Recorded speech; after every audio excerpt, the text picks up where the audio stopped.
안녕하세요, 아이맨입니다. 오늘은요, 제품은 보여드리지 않겠습니다. 판매자분이 뛰어오실 수도 있기 때문인데요. 자, 오늘은 제품 후기는 아니지만 제 전문 분야이기는 합니다. 좀 답답해서 올린 거긴 한데요. 오늘 해볼 이야기는 피놀 안경입니다. 보통 이 정도 되는 구멍이 여러 개 뚫려 있는 안경이죠. 인터넷에 보시면 시력이 좋아졌다, 눈 운동이 되는 것 같다부터 시작해서 별별 후기가 다 나오는데요. 피놀 안경의 원리는 이렇습니다. 우리 눈에는 우리가 많이 들어본 홍채라는 게 있습니다. 이 홍채는 홍채 안에 그 색소 때문에 파란색 눈동자도 가지게 되고 갈색, 검정, 보라색 등 여러 가지 눈동자 색상을 가지게 되는데요. 이 홍채는 가운데 구멍을 가지고 있습니다. 그게 바로 여러분들이 많이 부르시는 동공이라는 건데요. 어떻게 생겼나 잠깐 볼까요? 네. 자, 보이시나요? 네. 이 부분이 동공이라고 얘기하는 겁니다. 네. 우리의 동공은 어두울 때는 빛을 많이 받아들이기 위해서 커지고요. 빛이 밝을 때는 받아들이는 빛의 양을 줄이기 위해서 동공 사이즈가 작아집니다.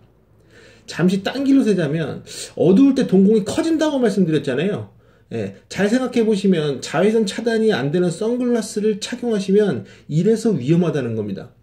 일단 가시광선은 차단이 되니 어두워지거든요. 그러면 동공 사이즈는 커지는데 자외선은 오히려 받아들이게 되죠. 그래서 백내장 같은 다른 또 질병 위험에 오히려 더욱 노출되는 겁니다. 자, 각설하고요. 자, 그럼 빛이 들어오는 부분이 있으면 받아내는 부분도 있겠죠. 요걸 우리가 다들 망막이라고 부르는데요. 조금만 더 깊게 들어가겠습니다. 우리의 망막은 완전한 이상적 결상계는 아닙니다. 이걸 좀 쉽게 말씀드리면 망막은 일정한 값의 상의 크기면 같은 값으로 받아들인다는 겁니다. 예를 들어 그 범위가 주먹하고 그 다음에 보자기라고 생각하시면 주먹부터 시작해서 이 보자기까지 커지는 펴지는 이 사이의 크기는 같은 값으로 본다는 겁니다. 그러니까 같은 값의 선명도를 가지게 된다는 얘기인데요. 이를 눈의 해상력이라고 생각하시면 됩니다. 여기서 이 보자기와 주먹 사이에 이 창란 원상을 만드는 범위, 이 범위, 이것을 안광학계의 피사체 심도라고 부릅니다.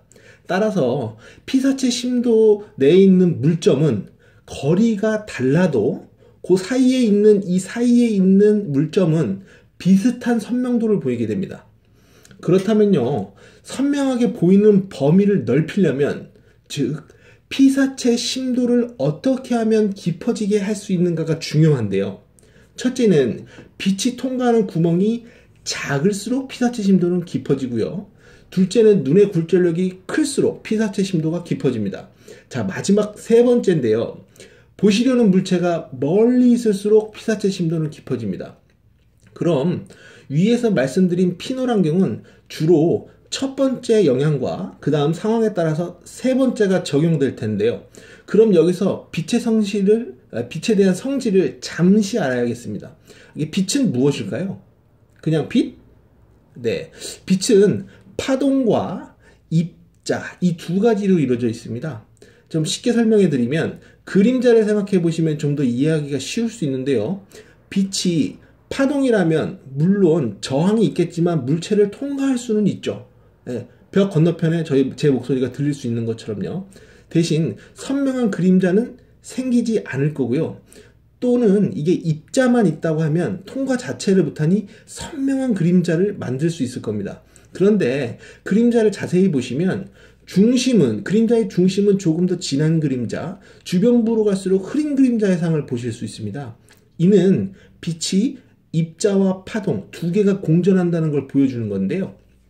자, 그럼 빛에 대해서 알았으니 첫 번째로 돌아가 보죠.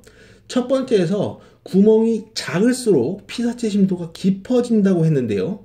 보통 피놀의 구멍은 2mm, 1.5mm, 1mm, 0.5mm 정도로 이루어져 있습니다. 그럼 번뜩 드는 생각이 그럼 구멍을 좀 더 작게 뚫으면 더 좋은 거 아닌가? 라는 생각하실 건데요.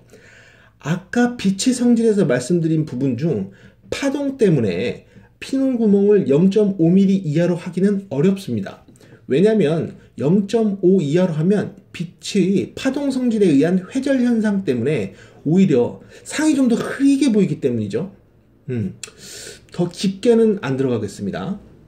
어쨌든 일반적인 피놀의 구멍 크기는 약 1mm에서 1.5mm 정도이고요.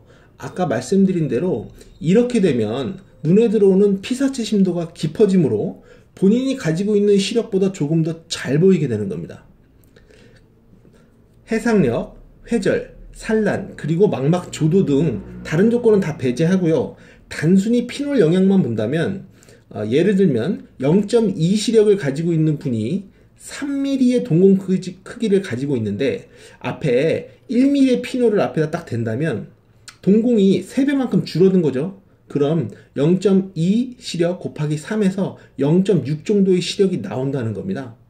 물론 뭐 일반적인 조건에서는 약 2도수 정도, 피놀을 댔을 때는 약 2도수 정도, 0.2에서 0.4 정도의 2단계 정도의 시력 증진을 볼 수 있습니다.